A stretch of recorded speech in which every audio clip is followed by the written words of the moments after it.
Sheena, this is Kawin Nasisa, Tita Cora, Lindsay, Jumbo, and Toby. Pero siguro sa pagkakalap sa sarili nila, sa likod of gandang araw. Hi, DJ Ka, napapakinggan niyo po every lunchtime, 12 noon to 3 p.m. sa Hot Stories ng Energy FM 106.7. At ako naman ang nag-iisang pabebo na si Sheena, napapakinggan niyo tuwing alas 3 ng hapon hanggang alas 6 ng gabi.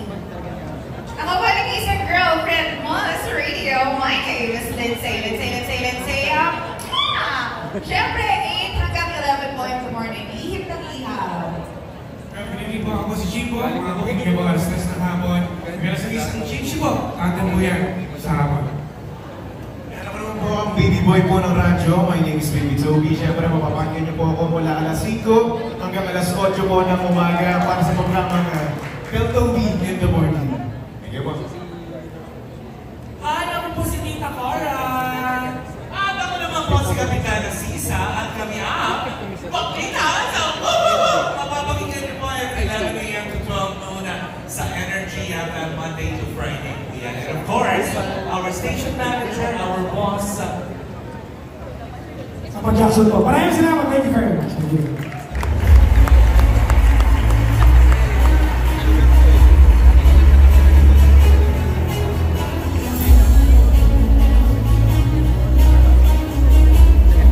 Once again, congratulations to all our winners for tonight.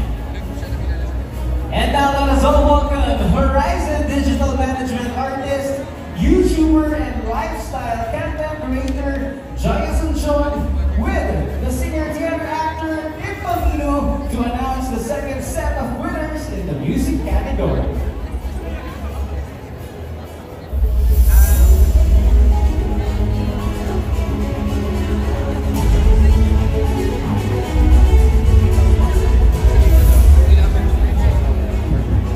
Everyone, the VP Choice Awards for OPM Song of the Night Award goes to the original Filipino music, OPM track, that has become the people's favorite and has achieved popularity on both radio and online streaming platforms, resonating deeply with the hearts of Filipinos. The nominees are Ere by Juan Carlos, Raining in Manila by Lola Moore, Bad by Denise Julia featuring Pilo, Gusto by Zach the Good Love featuring Al James, Eme by Moira De La Torre, Situationship by Janine Berdine. And the VP Choice...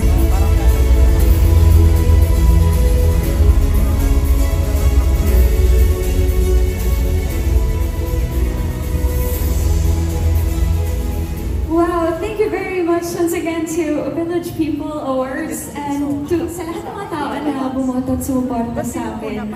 Honestly, I really want to thank you all. Cosplaying isn't just a hobby para sa akin. It has really been a part of my life, and sa lahat ng mga character, every time we put our costumes on and step into the character, iba talaga yung feeling ng creativity, ng artistry, and bringing your favorite characters to life has really been an everyday thing for me, especially pag nakikita namin yung smiles mula sa mga ngiti ng mga tao who are very happy to see their favorite characters right in front of their eyes. Pero hindi alam ng lahat na behind every cosplay that I have is a full team from crafters and of course my team na may photographers, and I want to thank them all. Of course si Ann, si Angel, si Kuya Mark, si Francis, si Lester, si Urshin, and of course my crafters si Ding and si Jello. Maraming salamat sa lahat ng mga effort na nilalagay ninyo to of course make all of these characters amazing. And sa lahat ng mga bumoto para sa akin sa Village People Choice Awards, my viewers, and most especially si Kuya Joker, si Josh, maraming salamat. And si Sparta for really making an effort for this. I'll take this as an inspiration to continue my craft, and cosplay is really for everyone. Maraming salamat Village Choice Awards for this award. Thank you so much.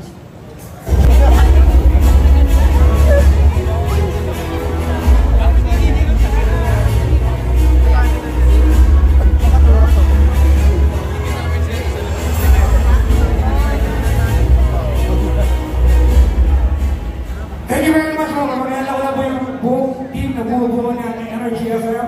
This is my partner on air. This is Gandang Kala. This is Sheena. This is Kawin Nasisa. Tita Cora, Lindsay, Jumbo, and Toby Bells. Siguro sa pagkakaroon sa sarili nila sa likod of Gandang Kala. Hi, DJ Kara. Mapapakinggan niyo po every lunchtime, 12 noon to 3 p.m. sa Hot Stories ng Energy FM 106.7. Ako naman ang nag-iisang pabebo na si Sheena. Mapapakinggan niyo tuwing alas 3 ng hapon hanggang alas 6 ng gabi. Ako ba nag-iisang girlfriend mo sa radio? My name is Lindsay. Siyempre, 8 hanggang 11 po in the morning. Ihip ng ihaw. Pinili po ako si Chico. Ako po alas 3 ng hapon. Kaya sa isang Chico, atin mo yan sa hapon. Ako naman po ang baby boy po ng radyo. My name is Baby Toby. Siyempre, mapapakinggan niyo po ako mula alas 5 hanggang alas 8 po ng umaga para sa programang Toby in the morning. Thank you po. Hi, ako po si Tita Cora. At ako naman po si Kapitana Sisa at kami ang Pagkitaan sa mapapakinggan niyo po ay 11 a.m. to 12 noon sa Energy FM Monday to Friday. And of course, our station manager, our boss, Sa Jackson po. Maraming salamat. Thank you very much. Thank you.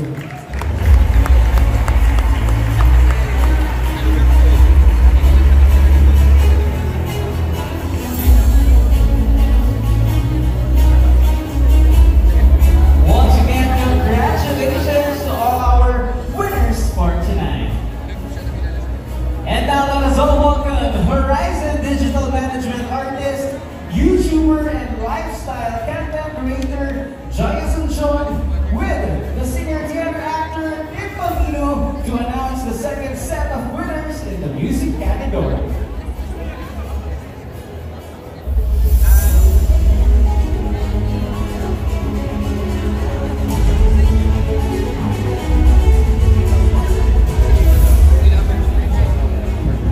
Number 1, the VP Choice Awards for OPM Song of the Year Award goes to original Filipino music, OPM Chat, that has become the people's favorite and has achieved popularity on both radio and online streaming platforms, resonating deeply with the hearts of Filipinos. The nominees are Ere by Juan Carlos, Raining in Manila by Lola Moore, Bad by Denise Julia featuring Pilo, Gusto by Zach the Good Love featuring Al James, Eme by Moira De La Torre, Situationship by Janine Berdine. And the VP Choice